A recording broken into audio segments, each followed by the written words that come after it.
I'm gonna take a quick look. They're having a little dinner. Look at all these fucking psychopaths. Thank you very much, everybody. It's an honor to have Bibi and Sarah with us, friends of mine for a long time, and we had a tremendous success together. And I think it will only go on to be even greater success in the future. So it's really nice to have you at the White House. It's nothing like the White House, and it's great to have you both and all of your wonderful people around. We've worked together for a long time.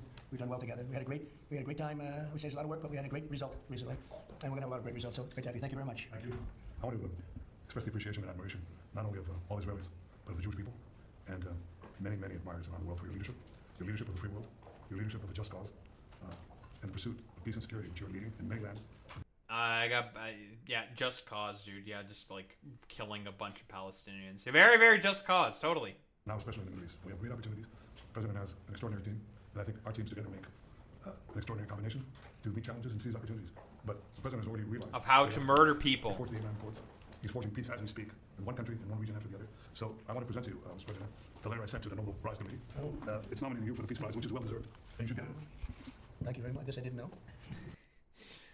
I think the only like ceasefire deal that Trump was even able to get to successfully broker was between the R-23 rebels in the Congo, right? In Congo, the Rwandan-backed like rebel group, and also between them and the Congolese. I think has that been finalized at this point? I think it's in it's proceeding to be finalized.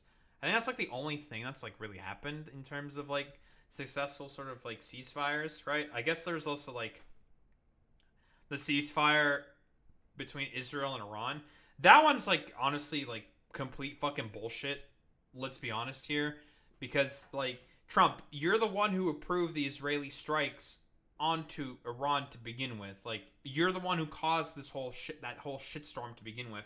And he's like currently like 0 for 4 with like Ukraine and Russia right now. Again, like thing he said he'd solve on like day 1, it's like day 100 something or something or other, like I don't know, 100 something. Who cares? That conflict's still like happening. Well, thank you very much. Coming from you in particular, this is very meaningful. Thank you very much, Bibi. Thank you for everything you do. Yeah, dude. It's a great honor. Totally meaningful. Thank you very much, everybody. Appreciate it. Well, we're going to just make it as comfortable as possible for the state of Texas. They have a great governor. They have wonderful senators. They have wonderful representatives, and we're going to work together with them. And we have been working really, very hard. This whole table has been working. I was a Don't care about the Texas stuff. I don't think so. They want it. They want to meet and they want to have that ceasefire. So I don't think so. Steve, could you respond to this? You know about it? Well, I think it's terribly unfortunate. Terribly unfortunate. We were just talking about it, how tragic it is, but we have an opportunity to finally get a peace deal, Mr. Prime Minister, as we discussed. Did they mention the GHF, U.S. contractors that did some shootings of Palestinians where they did like their little hooting and hollering spree? Yeah, man, that's totally going to make everything better. And I'm hopeful for it very quickly. More or less final offer. Look, we're always subject to negotiate something that's fair, but we've talked to most of the countries, and pretty much they've had their way for many, many decades, as you know, and it was time that we just wanted fairness. This is not really equitable from our standpoint because it's just a small token by comparison to the damage that's been done over the years, but we had no other president that was willing to do this. I did it in my first term with China and others. We took in hundreds of billions of dollars of tariffs. No inflation, the most successful period of time that we've ever had financially in the country. The first term, I think this term's going to be much better, even much better than that. That was the best ever, and this is going to be, I think... I mean, these are all just standard, lies that... I've talked about these before. It's complete fucking nonsense. The tariffs, are just a complete shit show in of themselves. I've litigated this point over and over again, but yeah, the tariffs just aren't going to fucking work unless you have, a policy in order to be able to bring back manufacturing. That you have to give subsidies to the factories to be able to be built in the United States, yada, yada, yada. Whatever. Substantially better, and we're on the way to doing that. We've already taken in over $100 billion worth of tariffs, and we haven't even started. And all I say to the other countries is, some of them want to make a deal and want to be fair. Others perhaps got a little bit spoiled. They were a little bit spoiled because for 30, 40 years, 50 years, they were taking advantage of the country. So we're going to, I would say, final, but if they call with a different offer and if I like it, we'll do it. I would say firm. No, I would say firm, but not 100% firm. If they call up and they say, we'd like to do something a different way, we're going to be open to that. But essentially, that's the way it is right now. Speaking on tariffs, didn't, Trump recently slap, tariffs on the South Koreans and the Japanese for some reason? Wasn't this a recent thing that just fucking happened?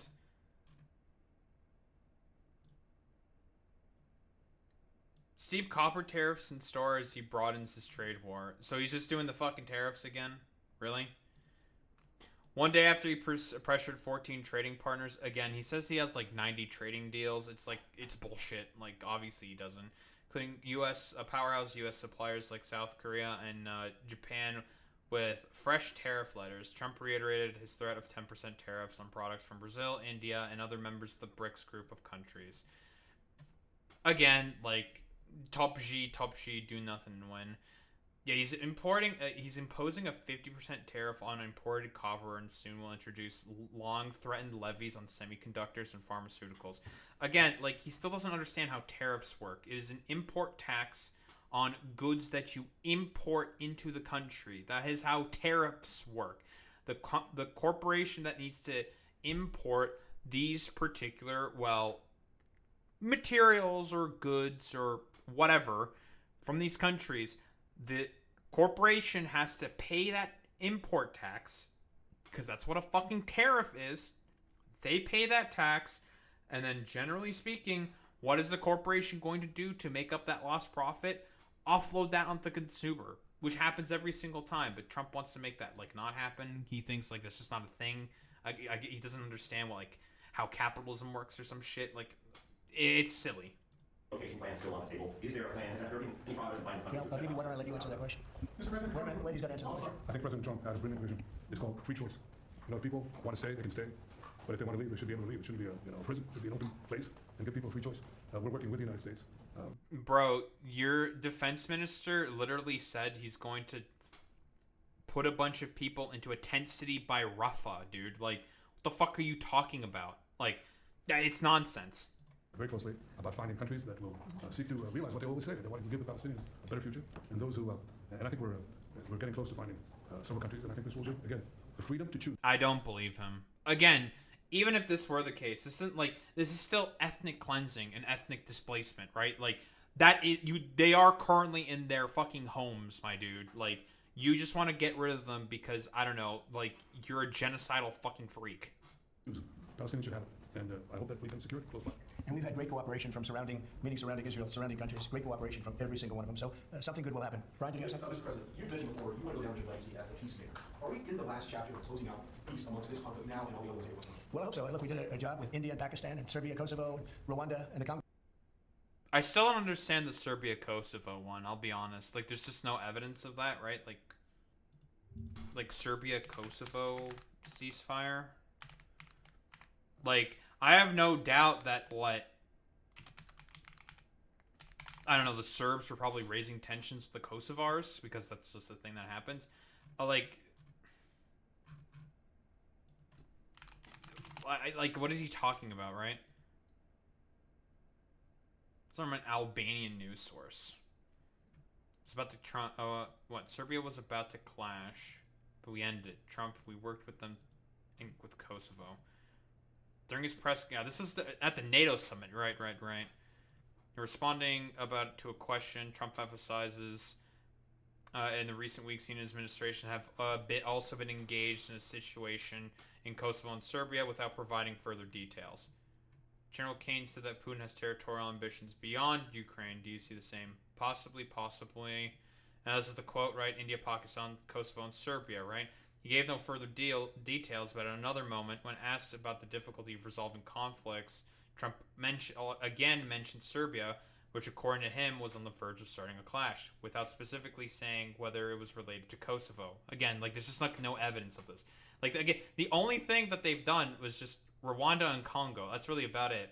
I don't count the 12-day war because, again, Trump was the one who gave Israel the fucking go-ahead to start bombing the Iranians. Bro, you did this. You did that. That was you. Congo, and this was all over the last 3 weeks or so, Marco, right? We did, and others that were ready to fight, and we stopped a lot of fights. I think a very big one, frankly, a very, very big one was India and Pakistan, and we stopped that over trade. We're dealing with India, we're dealing with Pakistan. And we say, still, I don't think there's any evidence at all whatsoever. Again, what did the U.S. do? U.S. do to stop the India-Pakistan war? What do they do?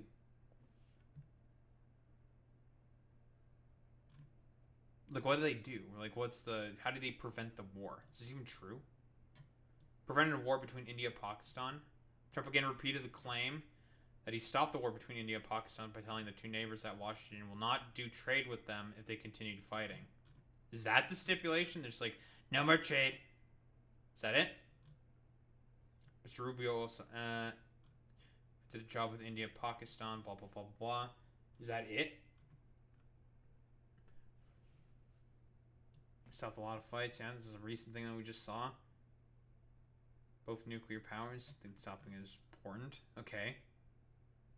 So what, they just start and they're not going to trade? That's it? And they stop the fighting all of a sudden based off of that? Really? Okay. We're not going to be dealing with you at all if you're going to fight. And they were maybe at a nuclear stage. They're both, nuclear powers.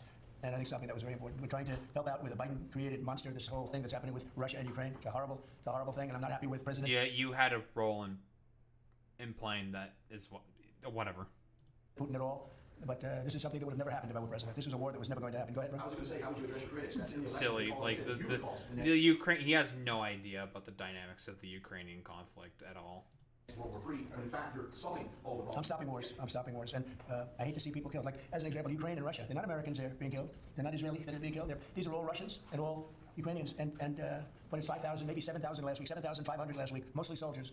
But people in towns and cities. Oh, so now it's the casualty count has gone up to 7,500. He keeps like increasing the casualty count, which is like, it's bullshit. But the 5,000 one was dubious at best. Like, most of the estimates were saying like it's maybe like 2,000 at most.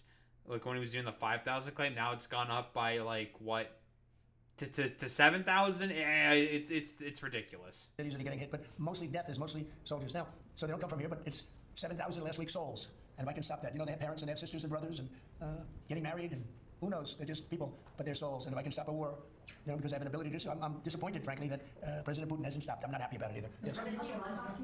I wonder why Putin is not stopping. It's because he knows he has the strategic initiative, and that eventually you're probably gonna back off anyways. That's why. Like, he has strategic initiative. Putin has no reason to stop the fucking war, right? He feels like he can just continue to grind through attrition-style warfare and eventually just be like, well, the Europeans are probably going to stop supporting them. You're currently not sending any armaments to the fucking Ukrainians.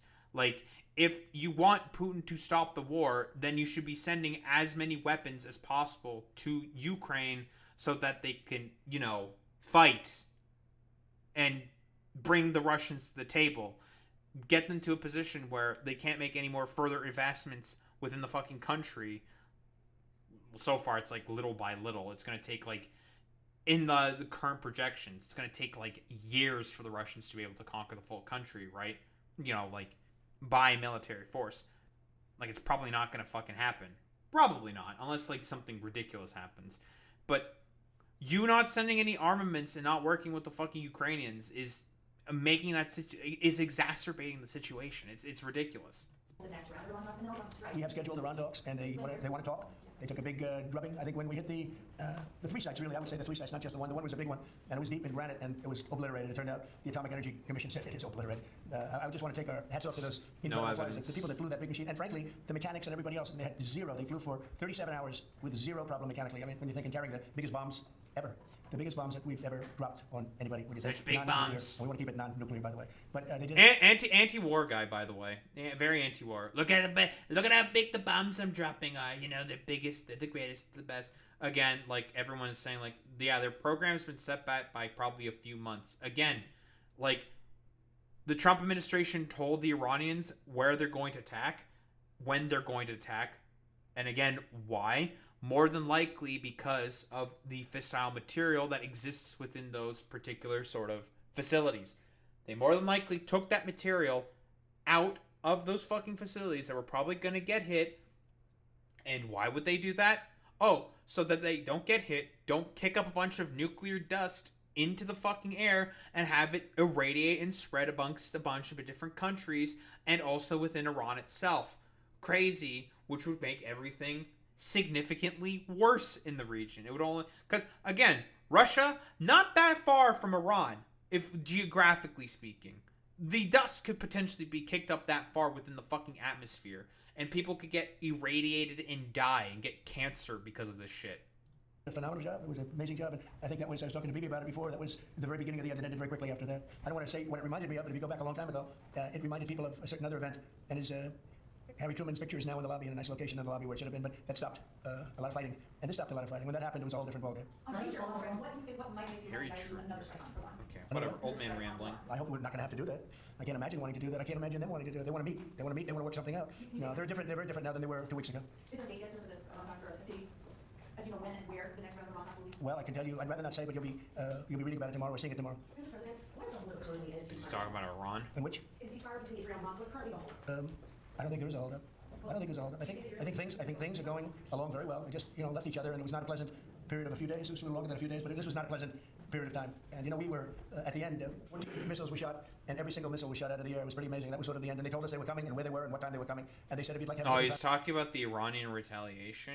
Yeah, well, yeah, they told you because you guys are constantly communicating with one another, to do show. I already just mentioned the point, with what they did with the fissile nuclear material. They told them that because they had to fucking move it out to make sure that there's no dust kicked up in the air. That's why.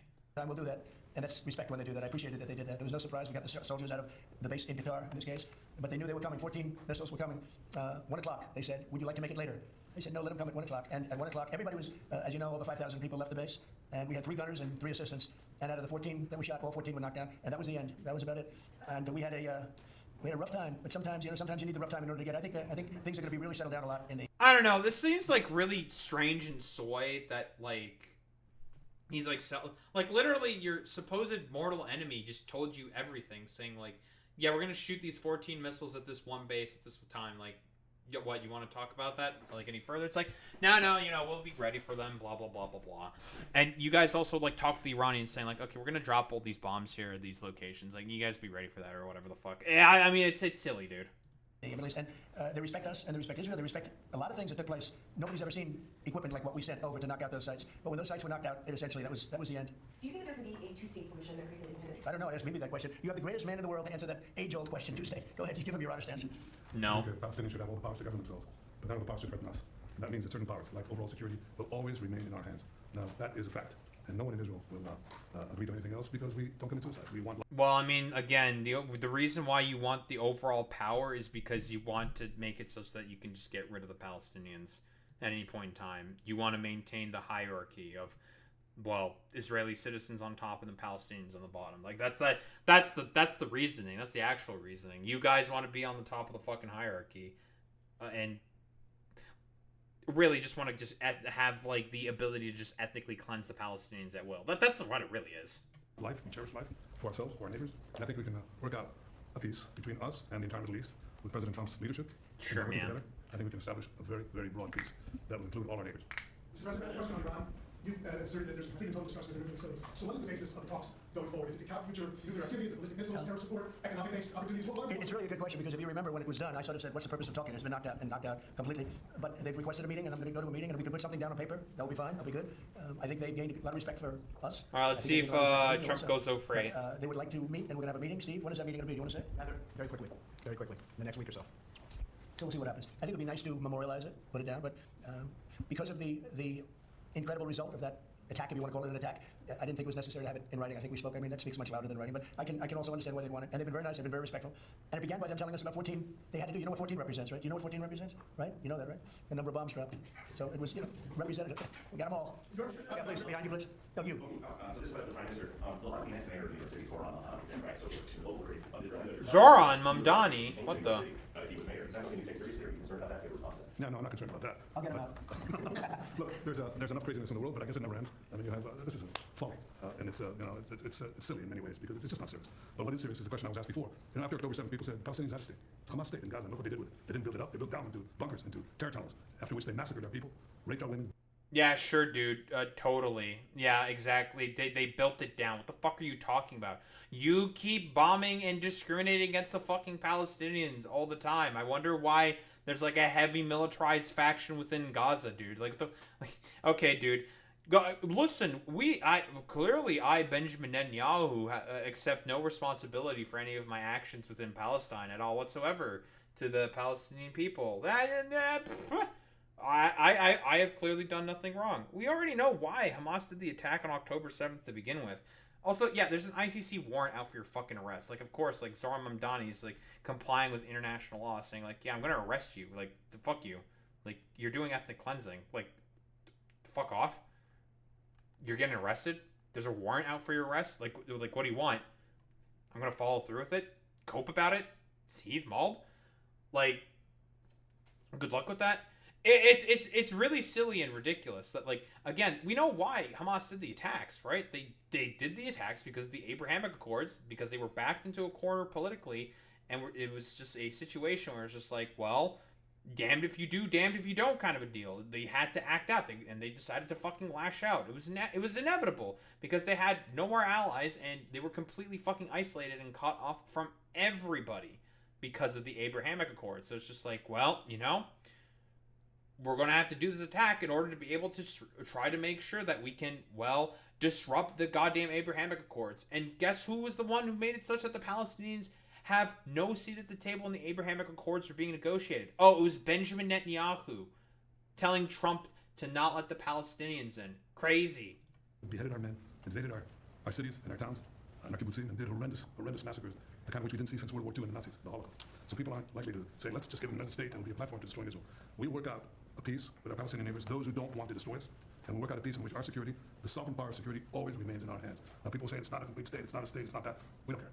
You know, we vow never again, never again. Yeah, I know, because you just want to kill Palestinians, dude. That's all you I'm want. going to come there with the President Trump, and we'll see how do you know who the mayor will be? I don't know that. Do we know that? He's going to be very fine, and who knows? We don't know who the mayor's going to be yet.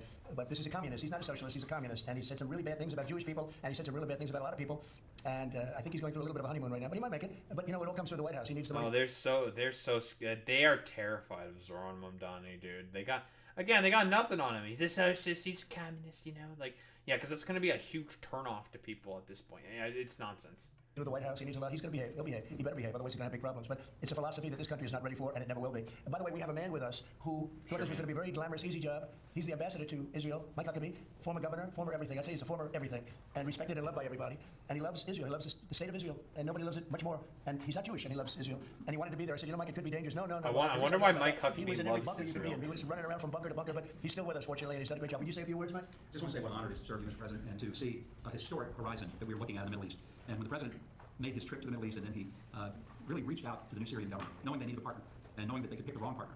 And what the President did, which took us all off guard, but the strategic move in that has set up something that is absolutely historic. And Mr. President, I don't even think you fully comprehend the impact that you're having on the region in a way that is so remarkable. And it was your leadership, your foresight, you did that. Buddy, like, I mean, you're about to be fucking implicated in, like, ethnic cleansing and genocide if you let the fucking Israelis do what they want to do with the tent city in Rafah, bro. Like, come on, man. Yeah, sure. But what the president is doing within the Middle East is, like, historic, absolutely fantastic. I mean, technically speaking, you can say that, sure, in terms of, like, abhorrent humanitarian crime. Yeah, sure. When the B-2s went in, the celebration, the sense of partnership that you gave with the Israeli people was so dramatic, but the message was bigger than to Israel. It was a message to the world. America's friends can trust us, but America's foes had better fear us. And that is a message that the president sent to everyone on the planet. And it is a message that it's just the soy larp, dick sucking bullshit. Great job, you know. They love you over there. They respect him and they love him. They love you in Israel. It's very interesting. We had the pilots here yesterday, as you know, and they were incredible. And we also had the mechanics. We had a lot of people here that had to do. I think about 170 people that had to do with that incredible journey. A journey that could have been horrible. You remember what happened with Jimmy Carter with the helicopters and all of the problems, and ultimately hostages. We had the exact opposite. Everything was perfect. It worked perfectly. But I didn't realize. Is he talking about the Iran? I guess that's the Iranian hostage. Right? Like at that one embassy, I think, in the 70s? Is that what he's talking about? That's the only thing I can think of, to be honest. I would say to one, is this something that you felt strongly about? Absolutely, sir. I couldn't wait. I said, better you than me. But they couldn't wait. He said, sir, we've been practicing for this mission for more than 20 years. From just after 2000, they've been thinking and practicing to go into that area. I guess you probably know that better than anybody, Pete. They've been looking at going in, but they never had a president that would allow them to do it. And perhaps right, perhaps I don't know if that's true or not, but I didn't realize they were preparing for that journey from just a little bit after 2000, the year 2000. And I was pretty amazed by that. They knew it. They knew every inch of it. And they came back and they said, we got it better than we ever did in practice. But they've been practicing for more than 20 years. Can you imagine? Yeah. On Ukraine, Mr. President, are you planning to send more weapons to Ukraine? We're going to send some more weapons. We have to. They have to be able to defend themselves. They're getting hit very hard now. They're getting hit very hard. We're going to have to send more weapons. Yeah, defensive weapons primarily, but they're getting hit very, very hard. So many people are dying in that mess. Mr. President, if the one big beautiful bill now signed into law by you, what would you like congressional Republicans to turn into? All they have to do now is talk about how good it is. The biggest tax cuts ever. No tax on tips. No tax on Social Security. No, think of it. No tax on overtime. He's lying about the Social Security stuff. There's like nothing in the bill there. Again, the tax on tips thing is also a lie. Like, that's just not even in there as well, right? Like, we can pull that up. No tax on tips. Like, even that is not a lie. Like, real quick.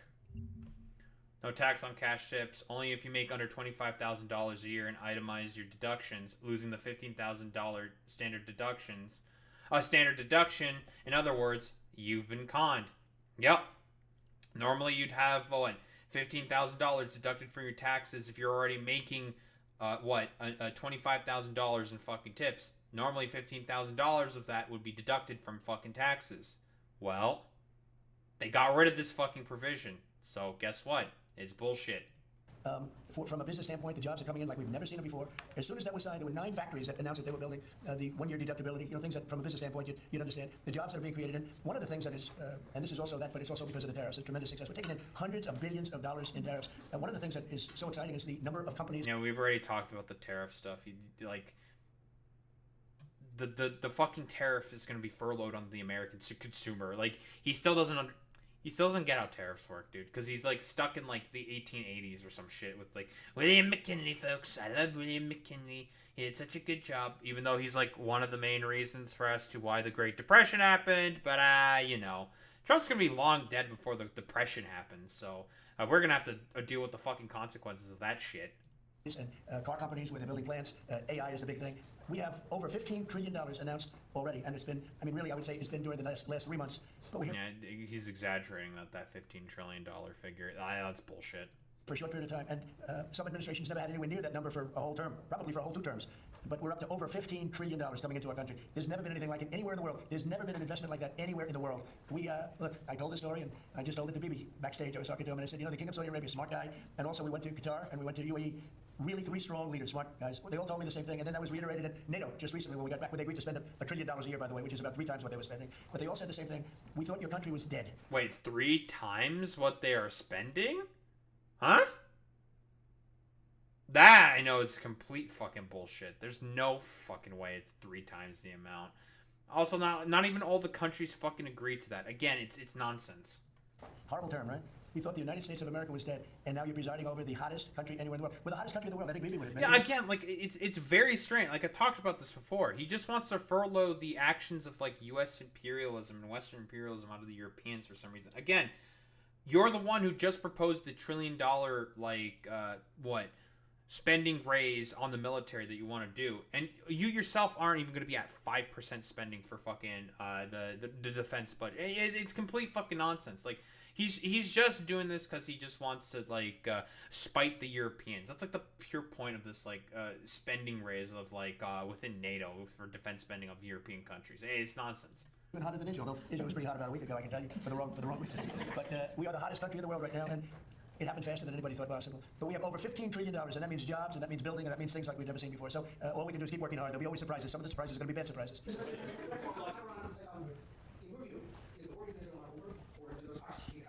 Well, I would say that the best man to answer that is the Prime Minister. But I will tell you that in my view, I hope it's over. Yeah, I think Iran wants to meet. I think they want to make peace, and I'm all for it. Now, if that's not the case, we are ready, willing, and able. But I don't think we're going to have to be. But I think Bibi would answer that question very well. I think the partnership between Israel and the United States, the partnership between President Trump and me, produced a historic victory. It's an incredible victory, actually. It brought the greatest capabilities of the United States that are unmatched with the great capabilities of Israel and the army of Israel, pilots of Israel, soldiers of Israel, and the Mossad. And the combination of these 2 extraordinary capacities produced a decisive result. It set back the 2 tumors that were threatening the life of Israel, the nuclear tumor and the ballistic missile tumor, because they were planning to build 20,000 of these things and launch it on a country the size of New Jersey. No country could withstand that. Again, it's just like Any evidence of any that the Iranians were intending to do this? No. Again, the only reason why the Iranians wanted to get a nuclear weapon to begin with was just for the fact that they can deter you from constantly attacking them. That's why. Like, they're trying to keep themselves safe from lunatics like yourselves. So what do you do when you have two things that are going to kill you? You have to remove them. Without combined effort, we did. But when you remove the tumor, doesn't mean they can't come back. You have to constantly monitor the situation to make sure that there's no attempt to bring it back. So we've had a great achievement. Oh, they're definitely going to still try to make a fucking nuclear weapon. There's no way. Is to monitor this.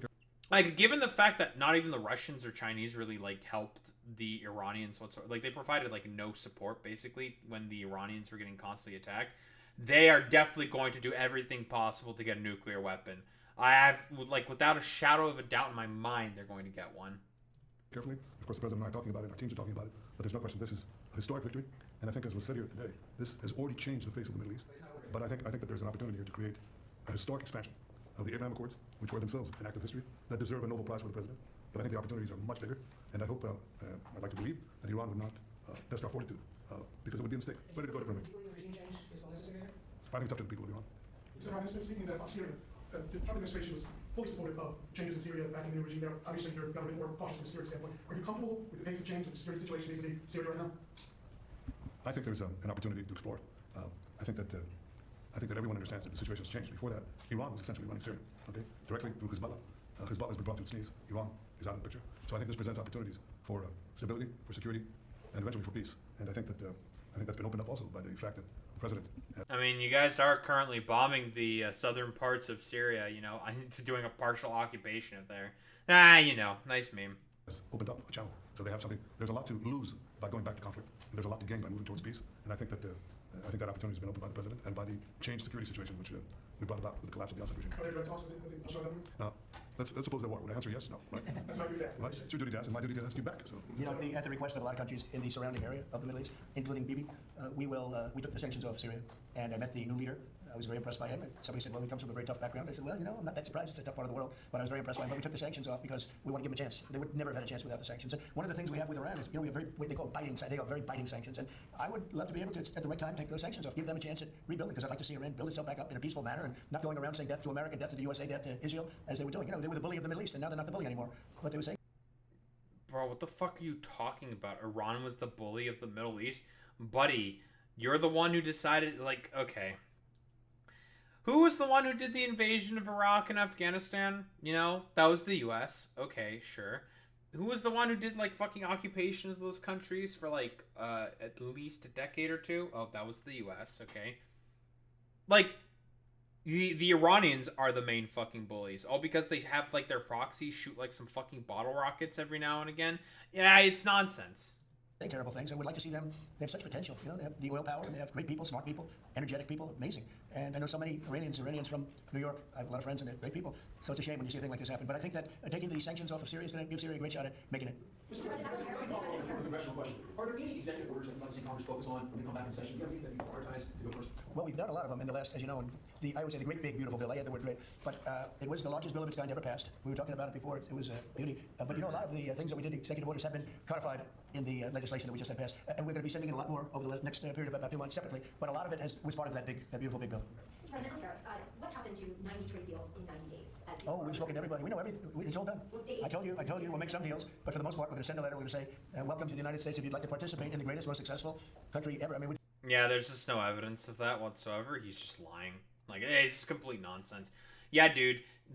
It turns out making 90 trade deals in 90 days is actually, like, a lot more difficult than it seems, because there's a lot of, like, specific issues.